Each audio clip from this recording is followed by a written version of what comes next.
अस्सलाम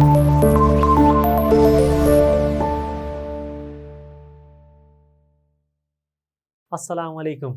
उम्मीद करता हूँ आप लोग खैरियत से होंगे। मैं ज़ैन अब्बास आपको इल्म की दुनिया से खुशामदीद कहता हूँ। अच्छा, आपने प्रीवियस लेक्चर सुना होगा, उसमें अगर आपके पास कोई भी मसाइल आए हैं, आपने लाज़मी से अपने अपने कमेंट बॉक्स में बताना है, ठीक है? उसी वीडियो के नीचे हमें बताएँगे ताकि हम ये जो है ना देख सकें कि आपको कितनी बातों की समझ आ रही है, हमारा मेथड, हमारा वे ऑफ़ डिलीवरिंग आपको समझ आ रहा है या नहीं आ रहा, ठीक है? और आपने बताना है कि भई इस तरह से हमें पढ़ाने की कोशिश की जाए तो हम ज़्यादा अच्छा समझेंगे या इससे ज़्यादा अच्छी समझ आएगी। ये बातें आपने मलहूज़ ख़ातर रखनी है और इनको अच्छे से अंडरस्टैंड कर लेना है और मुझे बताना है कि जहाँ पे आपको इश्यू आ रहा है, ठीक है? तो आज हम देखने जा रहे हैं जी एक्सरसाइज़ 1A का फिर से एक और क्वेश्चन नंबर 4, ठीक है? क्वेश्चन नंबर 4 देखने जा रहे हैं हम और जिसमें हमने क्या करना है, हमारे पास सिर्फ़ सिंपली हमें क्या फाइंड करके देना है, हमने उन्हें फाइंड करके देना है। हमारे पास है जी कुछ नंबर हैं जिनका स्क्वायर फाइंड करना है। क्या फाइंड करना है जी? Square. Find the square of following. Okay, यानी हमें कुछ नंबर दिए गए हैं, उनका हमने क्या फाइंड करना है? स्क्वायर फाइंड करना है। स्क्वायर बड़ा आसान काम है, बिल्कुल भी आपने इसमें जो है ना घबराने वाली बात ही नहीं है। स्क्वायर, अगर किसी नंबर का स्क्वायर कहा गया हो, मैंने आपको लास्ट टाइम भी बताया था, किसी भी नंबर का क्या कहा गया हो? स्क्वायर। यानी कि अगर उन्होंने कहा है ना एक्स एक नंबर है, एक्स क्या है जी? एक नंबर है। वो 1 हो सकता है, 2 हो सकता है, 3, 4, 5, जितना मर्जी बड़ा नंबर हो, इसकी टेंशन ही नहीं है हमें। अगर इसका कहा गया ना स्क्वायर लेना, तो इसका मतलब क्या होता है जी? इसको इसी के साथ क्या कर दें? मल्टीप्लाई कर दें। यानी अगर मुझे कहा गया हो 2 का स्क्वायर फाइंड करें, 2 का स्क्वायर फाइंड करें तो मैं क्या करूँगा? 2 को 2 के साथ मल्टीप्लाई कर दूंगा। अगर मुझे कहा गया हुआ 3 का स्क्वायर फाइंड करें तो मैं क्या करूँगा? 3 को 3 के साथ मल्टीप्लाई कर दूंगा। अगर मुझे कहा गया हो 4 का स्क्वायर फाइंड करें तो मैं क्या करूँगा? 4 को 4 से मल्टीप्लाई कर दूंगा। यानी ये बड़ा ही आसान काम है। अब ज़रा ये देखिएगा, आपको उन्होंने क्या कहा है जी? ये एक क्वेश्चन है हमारे पास, क्वेश्चन है हमारे पास 42। क्या है जी?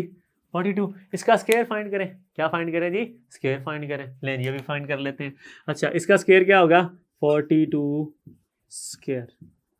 इसका स्क्वायर क्या होगा? 42 मल्टीप्लाइड बाय 42। अच्छा, अगर आपको अलाउ है कैलकुलेटर इस्तेमाल करना, फिर तो मसला ही हल हो गया। आपने सिर्फ क्या करना है? कैलकुलेटर उठाना है, 42 मल्टीप्लाइड बाय 42 लिख देना है, आंसर आ जाएगा 1764। यानी इन अदर वर्ड्स 1764। क्या आंसर आ जाएगा जी? 1764। 1764।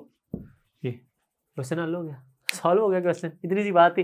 लेकिन अगर आपको कहा गया है कि जी कैलकुलेटर बिल्कुल आपने इस्तेमाल नहीं करना, तो आप क्या करेंगे? वही आपका ट्रेडिशनल मेथड, क्या लिखेंगे? 42, फिर मल्टीप्लाई लिखेंगे 42, ठीक हो गया।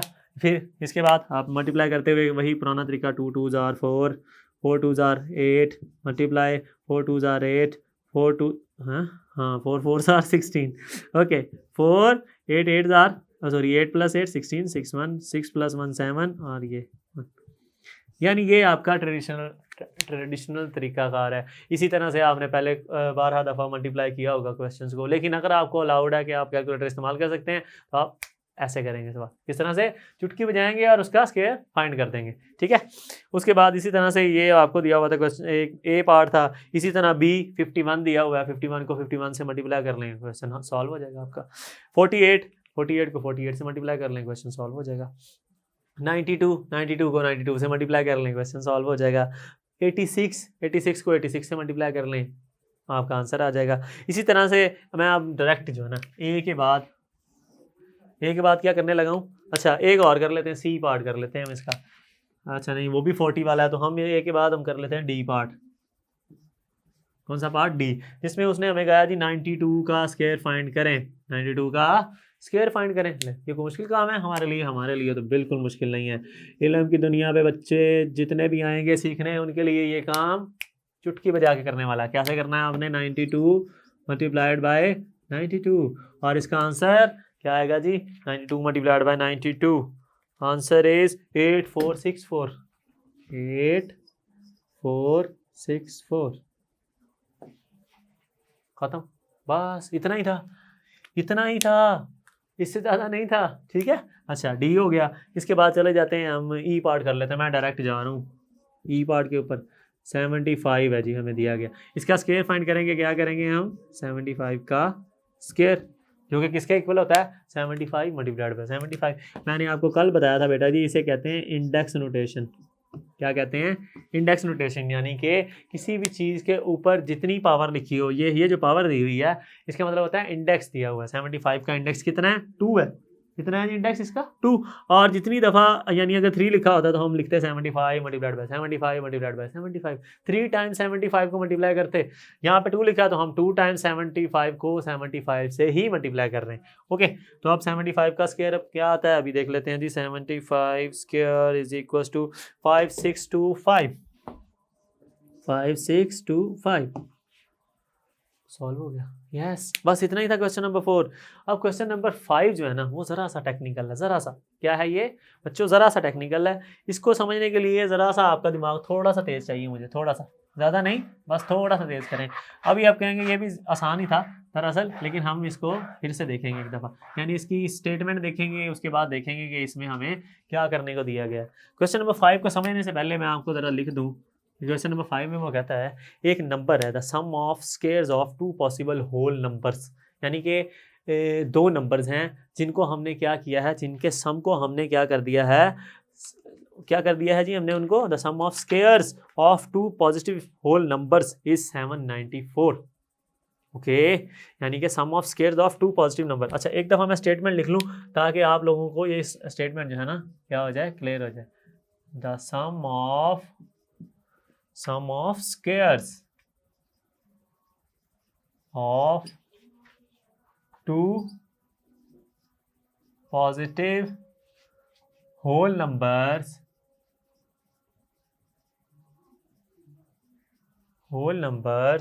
is 794. Okay, if one number is 13, find the other.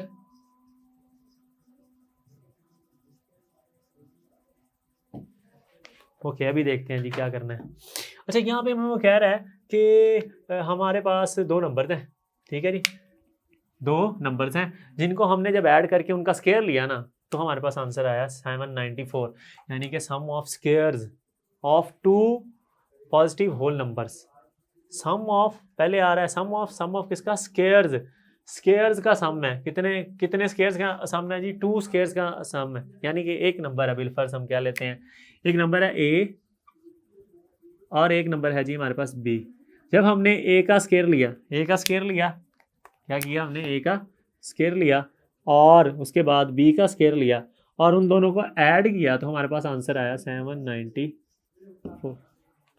फिर से देख लें यहाँ पे स्टेटमेंट को मैंने मैथमेटिकल फॉर्म में लिखा है। स्टेटमेंट हमें कहती है सम ऑफ स्क्वायर्स ऑफ 2 पॉजिटिव, यानी कि 2 पॉजिटिव नंबर्स हैं जिनका अलग अलग हमने स्क्वायर लिया है। स्क्वायर लेने के बाद क्या आया जी? उनका जो आंसर आया उसने कहा 79 आया, 794 सॉरी आया, 794 आ गया। ओके, अब इन दोनों नंबर्स में से ना एक नंबर जो है ना वो क्या है जी? 13 है। इन दोनों नंबर्स में से एक 13 है। अब देखते हैं जी 13 है, इनमें से किसको 13 रखें? हम ए को ही 13 रख लेते हैं। क्या करते हैं? ए को ही 13 रख लेते हैं। ओके, तो ये जो है ना हम लेट करते हैं यहाँ पे क्या करते हैं? लेट करते हैं कि ए इज इक्वल टू 13 है। यानी कि वो जो नंबर था उसने कहा 13 है, वो एक नंबर उनमें से 13 होगा, हमने कहा वो ए ही है। ओके, अगर ए ही है तो मैं यहाँ पे क्या लिखूंगा जी? 13 square plus B square is equal to 794 is equal to 794। अब देखते हैं जी 13 का स्क्वायर क्या होता है बेटा जी? आपने ज़्यादा नहीं घबराना, सिर्फ क्या करना है, कैलकुलेटर पे लिख देना है इसे। 13 का स्क्वायर आपको मिल जाएगा 169। ओके, आगे आ गया 794। अब हमने दरअसल ये दूसरा नंबर फाइंड करना है, अदर नंबर, यानी ये जो है ना बी की वैल्यू फाइंड करनी। दूसरा नंबर ऐसा क्या था जिसको मैंने ऐड किया? ये ऐसे ही है, इसको ऐसे समझ लें अगर आप। दरअसल ये कहना चाह रहा है एक भाई के पास, यानी ये 2 भाई हैं, उनको मिले हैं जी बिलफर्स 70 रुपीज़ मिले हैं। ठीक है जी, 2 भाई हैं, उनको मिले हैं जी कितने रुपीज़? 70 रुपीज़। अच्छा, उनमें से एक भाई को मिले हैं 50, तो बताओ दूसरे भाई को कितने मिले होंगे? आप क्या करेंगे? आप 70 में से 50 को माइनस कर देंगे, पीछे बचेगा 20। आप कहेंगे दूसरे को 20 मिले हैं। ये इसी तरह से यहाँ पे भी काम हो रहा है। ठीक है, यही काम हम सेम यहाँ पे कर रहे हैं, बस इतना सा फर्क है कि यहाँ पे स्केयर आ रहा है हमारे पास, क्या आ रहा है, स्केयर आ रहा है। ओके, अब ये 169 है, हम इसको, अच्छा ठीक है, ये 169 है, इसको हम दूसरी तरफ ले जाएंगे यहाँ से। आपको पता है इक्वल टू की जब भी वैल्यू जब भी इक्वल टू के दूसरी साइड पे जाएगी वो क्या हो जाएगी, माइनस हो जाएगी, अपना साइन चेंज करेगी। हमेशा इक्वल टू की दूसरी साइड पे जाते हुए वैल्यू क्या करेगी, अपना साइन चेंज करेगी। फिर से देख लें, क्या करेगी, अपना साइन चेंज कर लेगी। जैसे ही वैल्यू इक्वल टू के दूसरी साइड पे जाएगी वो अपना साइन चेंज करेगी। मैं बार बार ये रिपीट कर रहा हूँ ताकि आपको ये बात याद हो जाए। जैसे ही वैल्यू इक्वल टू के दूसरी साइड पे जाएगी, यानी इधर से उधर कोई जाएगा तो वो अपना साइन चेंज कर लेगा।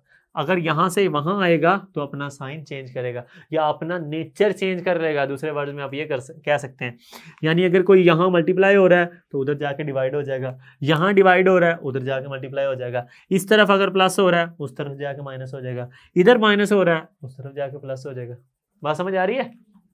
ओके, अब आपने सिंपली 794 में से 169 को क्या कर लेना है, माइनस कर लेना है। जहाँ तक मेरा ख्याल है ये इसका आंसर आना चाहिए 525 आई थिंक, या 625 आना चाहिए।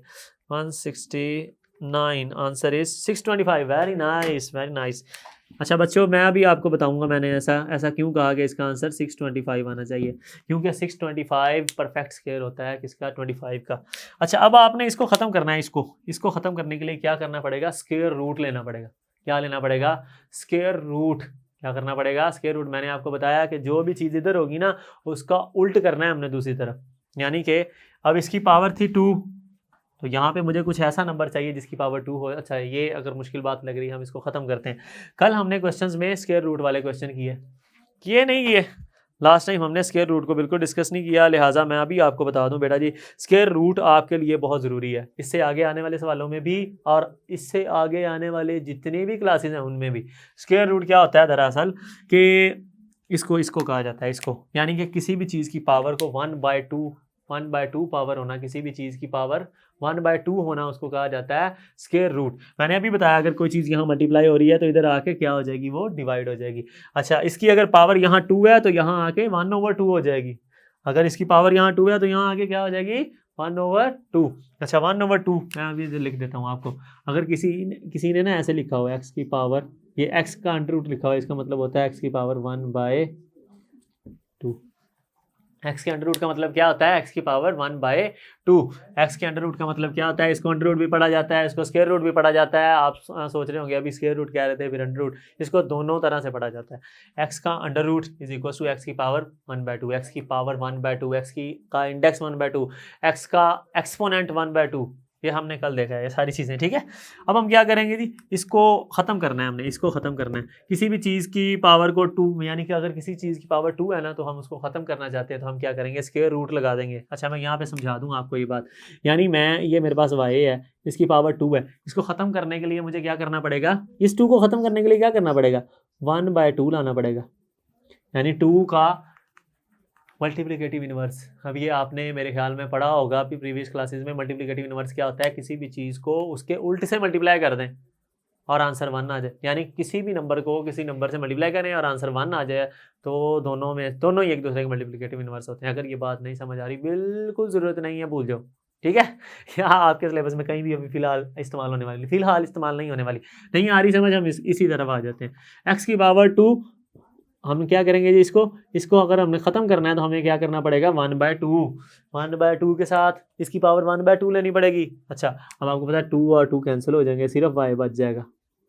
यही काम बेटा जी हमने इधर करना है। हमें चाहिए सिर्फ b की वैल्यू, किसकी वैल्यू चाहिए, सिर्फ b की वैल्यू चाहिए। तो हम क्या करेंगे, यहाँ पे 1/2 से इधर भी और इधर भी।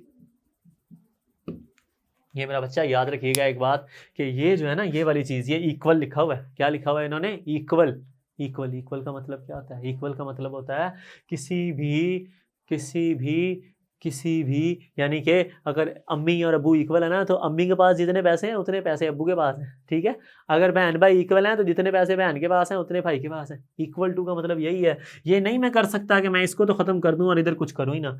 अगर मैंने चीज़ों को तंग करना है, छेड़ना है, अगर कुछ भी करना है ना, तो बेटा जी इधर भी चेंज करना पड़ेगा चीज़ों को, इधर भी चेंज करना पड़ेगा। इक्वल टू का, अच्छा चले मैं ये बता देता हूँ। ले जी, इसका वेट, ये मेरे पास एक बोर्ड मार्कर है, दूसरा बोर्ड मार्कर मेरे पास ये है रेड कलर का। लेट्स से इसका वेट, ओह गिरने लगा था। इसका वेट अगर 1 kg है, इसका वेट भी 1 kg है, तो ये बैलेंस्ड है, ठीक है। अगर इसका वेट जो है वो 2 kg हो जाए और इसका 1 kg हो जाए, तो ये क्या ये इक्वल है? नहीं है इक्वल। ये क्या हो जाएगा? इसका वेट ज़्यादा हो जाएगा। अगर इसका वेट ज़्यादा हो रहा है तो अब आपको अंदाज़ा हो रहा होगा बात का कि ये इक्वल का मतलब ये होता है कि दोनों तरफ बराबर चलना है हमने। दोनों तरफ कैसे चलना है? इक्वल चलना है, बराबर चलना है। तो यहाँ पे जी अब आपको समझ आ गई होगी बात की।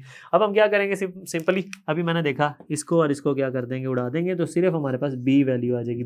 बी की वैल्यू आएगी क्या? अब आप कहेंगे सर जी ये तो नई चीज़ है, अब हम इसको क्या करें? बेटा जी कोई नई चीज़ नहीं है, ये स्क्वायर रूट है। मैं अभी आपको बता के हटाऊँ कि ये क्या है, दरअसल ये है स्क्वायर रूट। ये क्या है जी? स्क्वायर रूट है, ये स्क्वायर रूट है। आप इसका क्या करेंगे? अभी ये आपके कैलकुलेटर में बटन, ये बटन देखें ज़रा, ये वाला, ये ठीक है जी। ये बटन जो है ना, ये स्क्वायर रूट का है। आप सिर्फ इसको प्रेस करेंगे और आगे लिखेंगे 625, आंसर इज 25, आंसर इज 25। तो b इज इक्वल टू आ गया 25। यानी हमारा सवाल ये था कि आप ये बताएं कि दो नंबर्स हैं जिनको जब हम जिनका स्क्वायर लेते हैं और उनको आपस में प्लस करते हैं, तो आंसर जो आता है ना हमारे पास आता है 794। अब एक नंबर उसने कहा क्या है जी 13 है, दूसरा नंबर बताएं कौन सा होगा। हमने इस तरह से कैलकुलेट कर लिया।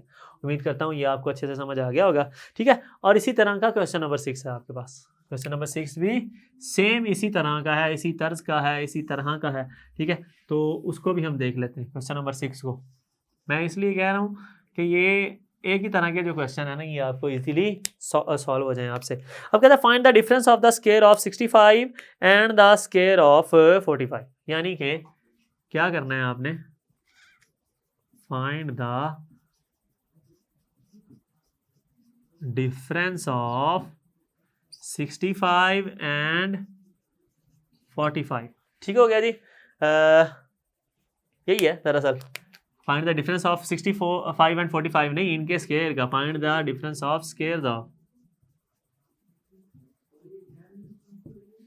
Of 65 and 45। लें जी, क्या करना है आपने इन दोनों के स्क्वायर का डिफरेंस फाइंड करना है। यानी कि 65 का स्क्वायर माइनस 45 का स्क्वायर, ये आपको क्या आंसर देंगे, ये फाइंड करना है आपने। सिंपल तरीके से आपने सिर्फ ये फाइंड करना है। तो आप क्या करेंगे? ये 65 का स्क्वायर लिखेंगे। 65 का स्क्वायर क्या होता है हमारे पास? 4225। क्या होता है जी? 4225 माइनस 45 का स्क्वायर क्या होता है आपके पास?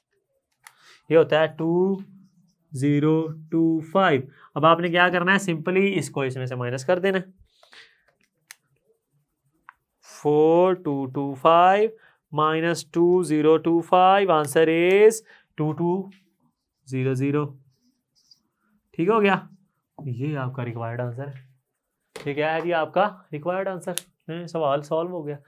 अच्छा, स्टेटमेंट देख के ना अक्सर जो बच्चे हैं ना वो घबरा जाते हैं। उन्हें लगता है कि पता नहीं वो ये कितना मुश्किल सवाल होगा, ये तो बहुत ही मुश्किल सवाल आ गया हमारे पास। लेकिन बेटा जी स्टेटमेंट को समझना जो है ना वो आर्ट है। वो आपको कैसे समझ आएगा?